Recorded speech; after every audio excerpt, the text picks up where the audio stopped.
Okay, so one of my favorite things to talk about is core stability, and the reason is because if you don't have it, you can't go anywhere. You can't improve any symptom throughout the whole body. This is like where all of our strength originates. If you don't have this, then you're going to keep chasing the pain of whatever symptom you have, whatever injury you have. So a really easy way to kind of figure out and quickly see how is my core strength, besides like the abdominal bracing tutorial, this is like a really functional way, and it makes a lot of sense to a lot of people. So if you're just sitting somewhere pretty solid, this is a bench. A chair is fine. I just wouldn't do this on a bed because you're already setting yourself up for a little bit of failure there. It's too soft of a surface. So just sitting with your legs a hip width apart, you're up nice and tall, and you're just gonna lift a knee like you're doing a march and sitting, and then try the other side. And you'll also see how good or bad your hip flexion is.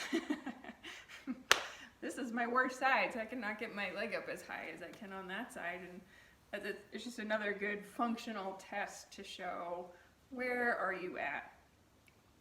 I'm sitting here in front of a mirror too, so that you can see what goes on with my back as I perform this. So that was me using my core stability. So a lot of people are just going to sit like this. Sorry, I'm just trying to get my arms out of the way of that picture back there. And this is what will happen. So this is what would happen to me too if I wasn't going to try. And the other side. So you can see my spine in the back, in the back image in the mirror, is all over the place, really. I'm rolling forward, I'm hiking on one side, and all in all, it's a bad scene. So just imagine if you were doing that every time you got up, every time you walk to some degree, every time you get out of the car. If this is what's happening, your whole trunk is twisting as a way to get your leg up, then that's a recipe for disaster. And at some point you're gonna feel it in your back, or you may already. So super easy. All you need to do, and this is the exercise. That is it. All you need to do is stop moving. Sounds easier than it is. So put your hands right on your abs, and then lift your leg up as high as you can without letting anything move.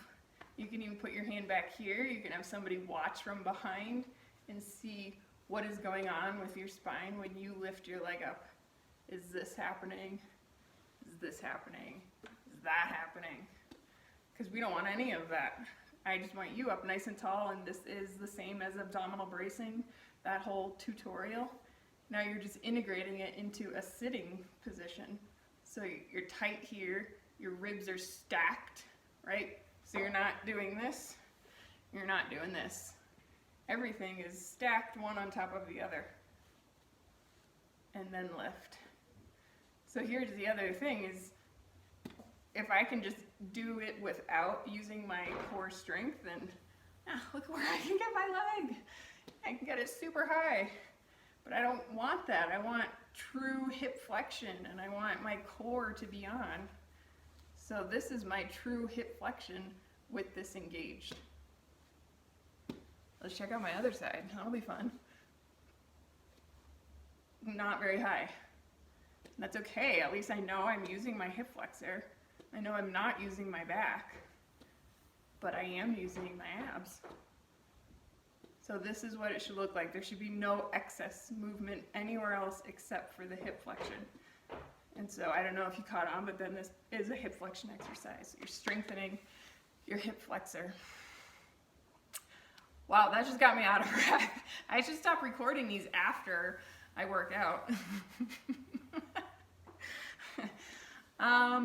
And then the other thing is you can progress that into standing, and that's super easy. You can see from the mirror view a little bit better.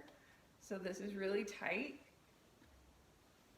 And I'm lifting, and see how nothing is happening back here. We don't want this. This is super common. It's not a crunch. And then this is super common, with that leg crossing over. I want you tight, tight, like robotic movements. And hold on to something to start. And then switch sides.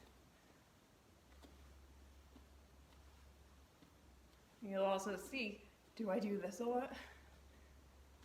When that leg comes up, is there a big shift that way to get onto that stabilizing leg? There might be, and that just means your core strength could be a little bit better than what it is. So super easy. I mean, easy to execute, not so easy when you realize that my core strength is not where it should be. Just think about how many times you lift your leg throughout the day, and it'll give you a pretty clear indication of what you need to work on and how to avoid pain in the future. So have fun and let me know how it goes.